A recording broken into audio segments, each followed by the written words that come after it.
Today we're going to add a concept for us that goes all the way through the Bible. And this idea is that Jesus became the curse for us. What does that mean? Well, when Adam and Eve sinned, all right, what happened?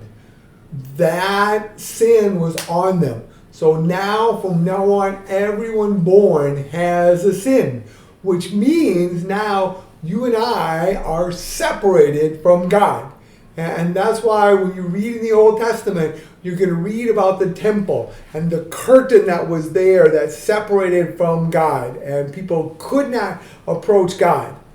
That's the curse. The curse is sin and death and hell.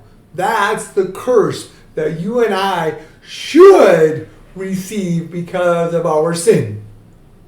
But the promise is what? That sacrifice that was begun in the Old Testament, the sacrifice that started with Cain and Abel, the sacrifices that God explained and set up for the people of Israel, those sacrifices, those animals were a picture of what? Of the final sacrifice when Jesus died on the cross to forgive our sins. And so you and I at Christmas, we remember that God himself came down and became flesh, was born a baby for us. And that Jesus himself, God himself, became the sacrifice. He accepted the punishment in place of us. Jesus, on that cross, was cursed instead of us. So now he accepted the punishment of sin and death and hell for you and I. So now, that's gone.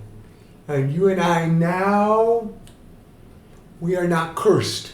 We are now, the way is open that you and I can go to heaven. That relationship with God is forgiven and it's pure and it's clean. So you and I, we're still sinners here, but we are already saints, meaning he already forgives us.